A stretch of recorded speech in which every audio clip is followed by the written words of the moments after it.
ይችን የአበባ ማስቀመጫ እንዴት አድርጌ እንደሰራኋት አንድ ባንድ አሰራሩን በሚቀጥለው ቪዲዮ አሳያችኋለሁ ብያችሁ ነበረ። ዛሬ እያንዳንዷን አሰራሯን ነው የማሳያችሁ አንድ ባንድ። በጣም ቀላል ነው። ቤታችን ውስጥ ተጠቅመን በጣልናቸው እዚህ ግባ በማይባል እቃዎች ቆንጆ የሆነ የቤት ጌጥ መስራት እንደሚቻል አሳያችኋለሁ ብዬ ነበረ። ዛሬ አሰራሩን ነው የማሳያችሁ። ሰላም እንዴት ናችሁ? ይህ መሲ ጄጄ የተሰኘ የዩቲዩብ ቻናሌ ነው። በዚህ የዩቲዩብ ቻናል ላይ እንግዲህ ከ10 ዓመት በታች ያሉ ህፃናት ልጆቻችንን የቤት ውስጥ ሙያ እንዴት እናሰልጥናቸው፣ ከተለያየ አይነት ከስልክና ቴሌቪዥን ላይ የሚያጠፉትን ጊዜ እሷን ጊዜ ከትምህርት እና ከሚያስፈልጋቸው ነገር ውጭ ያለውን ትርፏን ቲቪ ላይ ወይ ስልክ ላይ የሚያውሉትን ጊዜ እንዴት በተሻለ መንገድ ይጠቀሙበት፣ ያችን ሰዓት ሙያ እንዴት እናሰልጥናቸው የሚለውን የምንወያይበት ነው። ይሄም ደግሞ ልምድ ካላቸው ወላጆች ልምድ የምንቀስምበት የምንማማርበት ፕሮግራም ነው። በዛው ጎን ለጎን ደግሞ ቤት ውስጥ የሚሰሩ በወዳደቁ እቃዎች የሚሰሩ የቤት ጌጣጌጦች እንዴት እንደሚሰሩ ደግሞ የማሳያችሁ ነው። ያንን ስራዎች ደግሞ ልጆቻችንንም እያሰለጠንን እነሱም ከኛ ስር ያንን እየሰሩ በስራ መዝናናትን እንዲለምዱ የምናደርግበት ነው። ዛሬ ባለፈው አሳያችኋለሁ ያልኩትን የአበባ ማስቀመጫ አሰራሯን አንድ ባንድ አሳያችኋለሁ። እሱ ነው ላሳያችሁ ያሰብኩት ዛሬ። እንግዲህ የካቻት ጠርሙሴም አለች። ምን ሆኖ ነው ታይቱ? ከዛ ደግሞ የጆንያ ገመድ ነው ይሄ። እነዚህ እንጨቶች ናቸው። እነዚህ እንጨቶች በላስቲክ ታሽገው ይሸጣሉ። ትንሽ ነው ዋጋቸው፣ ያን ያክል አይደለም። መጨረሻ ላይ ሰርተን ከምናገኘው ውጤት አንጻር ደግሞ ዋጋው በጣም ትንሽ ነው። ወደ አሰራሩ እንሂድ። መጀመሪያ እቺን ገመዷን እጠቀልላታለሁ። ቀስ እያልኩኝ በግሉ አጣብቃታለሁ።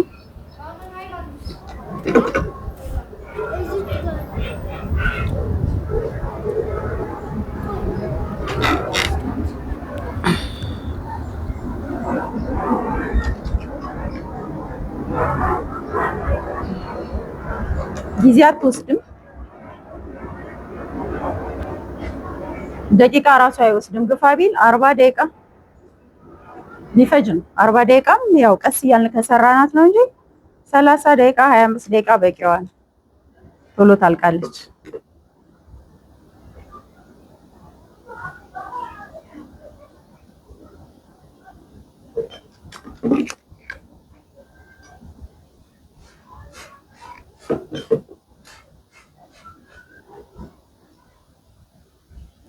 ማድረግ ያስፈልገኝ እንግዲህ እዚህ ላይ የምትለጠፍ ናት ማለት ነው። መጀመሪያ ላይ እዚህ ጋር ለጥፋታለሁ።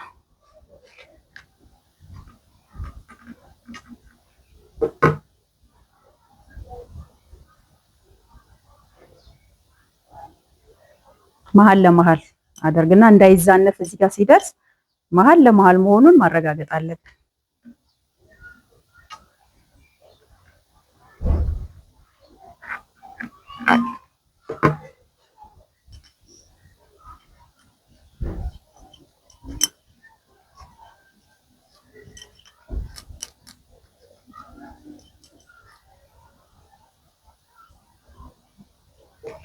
ግሉ ትንሽ የማጣበቅና የማቃጠል ባህሪ ስላለው እሷን ጠንቀቅ ብለን ጣታችንን እንዳይነካን።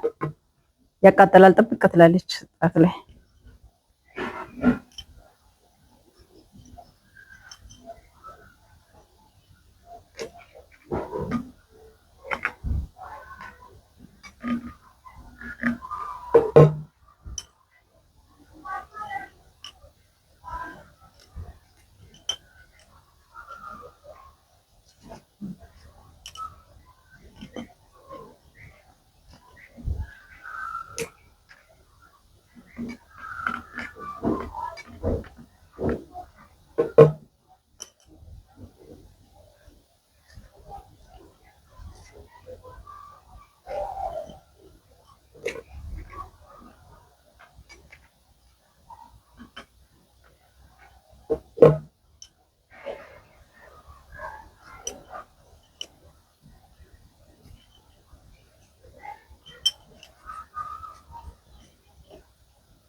እቺን ታክል ካዞርናት በኋላ ያው የዚህ ጥቅም እንደዚህ ሲቀመጥ ጠረጴዛ ላይ ጓ አይልም።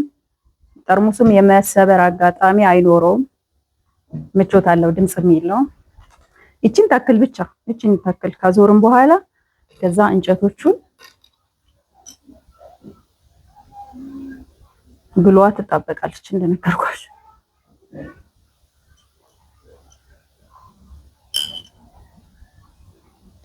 እንደዚህ ያረጋን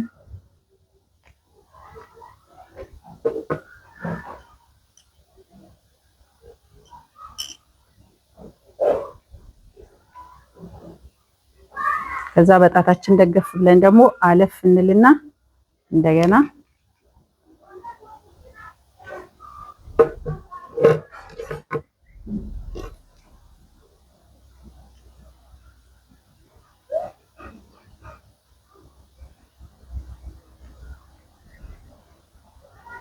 አሁንም ደገፍ እናረጋትና እንዳትወድቅብን ሁለተኛዋ ላይ ደግሞ የካቻፕ ጠርሙስ ቅርጽ አለው እንደዚህ ቅርጽ። ስለዚህ አንዷን አለፍ ብለን አንዷ ላይ አንዷ ላይ ነው የምናደርገው። ጥቅጥቅ ካለ ያን ያክል ላያምር ይችላል ይሆናል፣ ግን ያን ያክል ላያምር ስለሚችል እኔ ዘርዘር አድርጌ ነው የምሰራው። ጥቅጥቅ አድርጎ መስራትም ግን ይቻላል።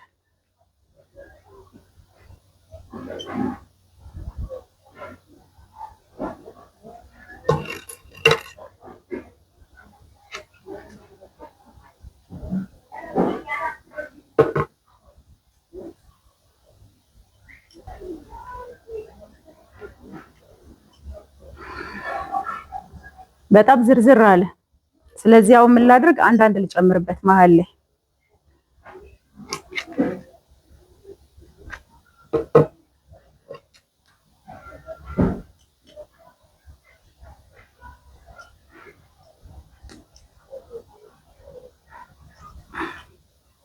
ማየት እንዳይሰለቻችሁ ፈጠን እያልኩ ነው የምሰራው።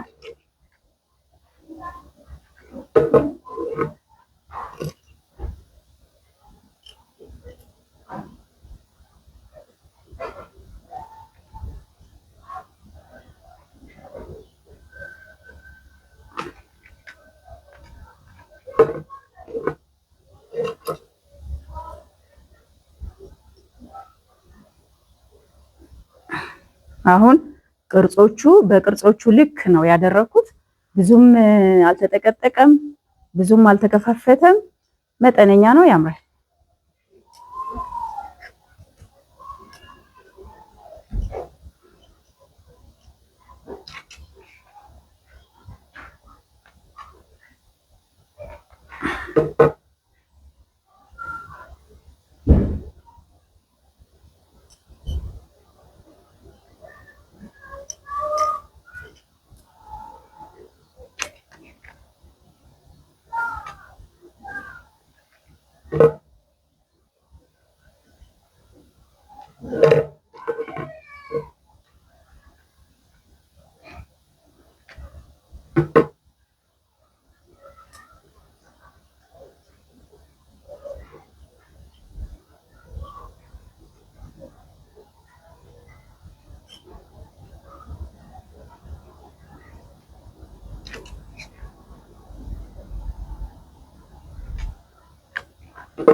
እንደዚህ እየሰራን አንዳንድ ጊዜ ልጆች አጠገባችን ቆመው እንዲያዩን ብናደርጋቸው እነሱ በዛ ነው በማየት ነው ነይ ስሪ እንደዚህ አድርገህ ትሰራለህ ብለን በሆነ ሰዓት ላይ ብድግ ብለን ሳይሆን እኛ እንደዚህ ስንሰራ የሚያዩን ከሆነ እነሱ ቤት ውስጥ ባሉበት ሰዓት ላይ ለማየት ሲሉ ጠጋ ይላሉ፣ ትንንሾች ከሆኑ ማለት ነው። ከዛ በኋላ ልክ እኛ እንደሰራ ነው አድርገን ለመስራት ይፈልጋሉ። እናቴ እኔ ድሮ ጥጥ ስትፈትል ፈልቅቂት ላይ ነበር እፈለቅቃለሁ፣ ስትፈትል አያታለሁ። ከዛ እሷ እንትኑን ምንድነው እንዝርቱን ቁጭ አርጋው ስትሄድ ለመሞከር አነሳ ነበር። እንደዛ ነው ልጆች የሚለምዱት። ከልጅነት ሲሆን ለመልመድ ይፈልጋሉ። ካደጉ በኋላ ግን ብዙ ፍላጎት ላይኖራቸው ይችላል። ምክንያቱም የተለያየ ፍላጎት ይመጣል ወደ ውስጣቸው። የዛን ሰዓት እኛ የምንለውን ነገር ለመስማት ያን ያክል ፈቃደኛ ላይሆኑ ስለሚችሉ ህፃኖቹ ግን ባለፈውም እንዳልኳችሁ አዳዲስ ወላጆች በጣም እድሉ አላችሁ ልጆቻችሁን በተሻለ መንገድ ለማሳደግ። ለምን ልጅ ከህፃንነቱ የተቀረጸበት ነው ይዞ የሚሄደው። ባለፈውም ብየዋለሁ፣ ንግግር ተደጋጋሚ እንዳይሆን ፈርቼ ነው። ከዛ ይቺን ያህል ትበቃለች፣ ይቺን ያህል ትበቃለች። ይቺን ጫፏን እንደዚህ አድርጌ አስገባታለሁ።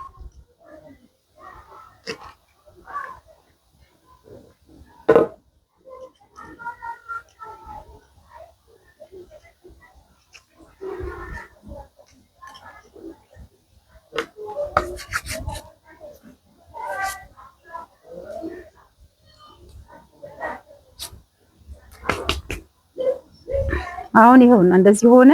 አሁን እዚህ ጋር ቅርጹን ይዘን ቀጥታ ወደ ላይ እንይዘዋለን። እዚህ አንገቷ ጋር ለመያዝ ግን እንዳይጣመምብን መጠንቀቅ አለብን። ስብስብ ይላሉ። ከዛ ግን ምንድነው አሁን እዚህ ጋር በለጠ፣ እንጨቱ ከጠርሙሱ በለጠ። ስለዚህ ምን እናደርጋለን? በጠርሙሱ ልክ እንቆርጠዋለን እንደዚህ።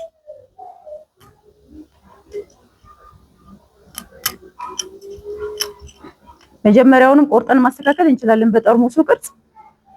ካልሆነም ደግሞ እንደዚህ ካልን በኋላ መስበርም እንችላለን። እኔ ያው ትንሽ በሰነፍ መንገድ ነው መሰለኝ እየሰራ ያለሁት እንደዚህ።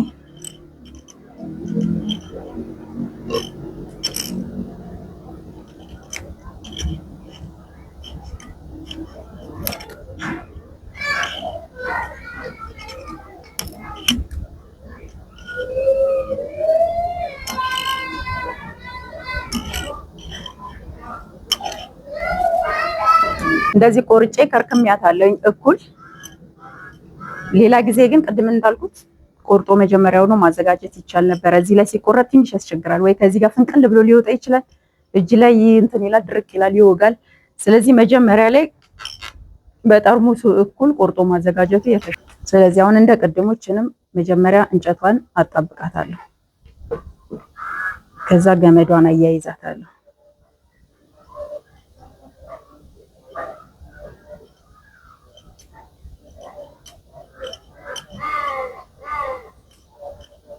ትንሽ ስለምታስቸግር እንጨቷ ለመጣበቅ እዚች ጋር ብቻ ትንሽ ታታግላለች። ከዛ ውጪ ግን ያን ያክል አያስቸግርም። ስለዚህ በእጃችን እንቅ አድርገን ይዘን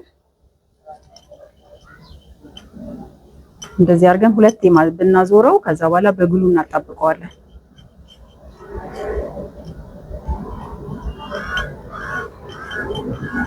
ጠበቅ አድርገን ይዘን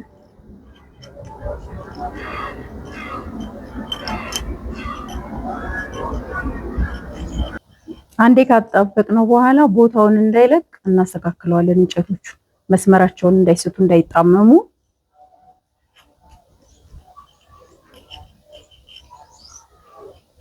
አስቸገረችኝ መሰለኝ ዛሬ ትንሽ ለቪዲዮ ስለሆነ መሰለኝ።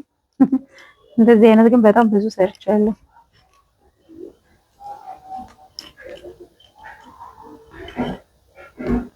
ከዛ አንዴ ካጣበቅኳት በኋላ እንጨቶቹን እየገፋፋሁኝ ቦታቸው ላይ አረጋቸዋለሁ እንዳይጣመሙ።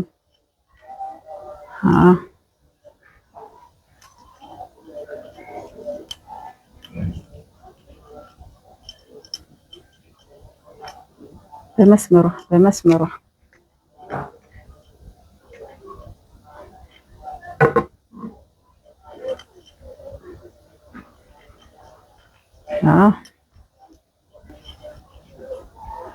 እዚያ ትንሽ ከፈታለች እንደዚህ እናንተ ደግሞ ምናልባት ከዚህ በተሻለ ዘዴ ቀለል ባለም ልትሰሩ ትችላላችሁ። አንዴ ከጀመራችሁት በኋላ የራሳችሁን አሰራር ማንተም ማለት ትችላላችሁ። በቀን እየሰራችሁት ስትሄዱ እየቀለላችሁ ችሎታው ማዳበር ክህሎት ማሻሻል ይቻላል።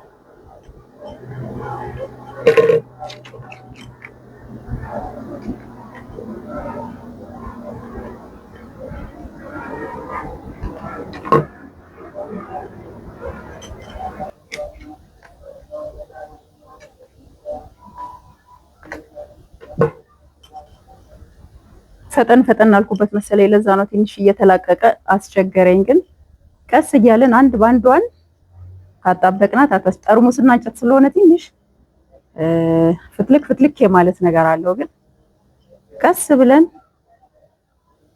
በትዕግስት ማስተካከል ይቻላል። አንዴ ከተጣበቀ በኋላ አያስቸግርም። የመጀመሪያዋ ዙር ብቻ ናት የምታስቸግረው።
ይቻትና በዚች ደቂቃ ውስጥ ነው እንግዲህ የምትሰራው። በጣም በአጭር ደቂቃ ምናልባት እንጨቷና ጠርሙሷ ናት ትንሽ ቅድም እያመለጠች ያስቸገረችኝ። እሷን ደግሞ ቀስ እያለ የምንሰራ ከሆነ ያን ያክል አስቸግርም። ስለዚህ በዚች ደቂቃ ውስጥ በእነዚህ እቃዎች ተጠቅሜ ይህንን መስራት ከተቻለ በሌሎች እቃዎች ደግሞ ሌሎች ብዙ አይነት ጌጣጌጦች መስራት ይቻላል። ዛሬውን ይችን ነው እንደዚህ እያለን ጨረቶቹን እናስተካክላቸዋለን። ልጆን እያክር ስለሆነ ጨረት ይኖረዋል። ትንሽ ጽድት እናረጋታለን።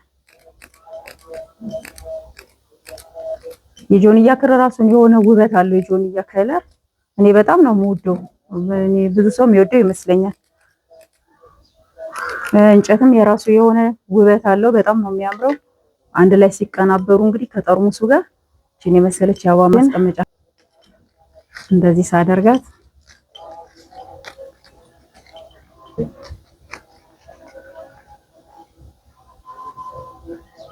አታምርም?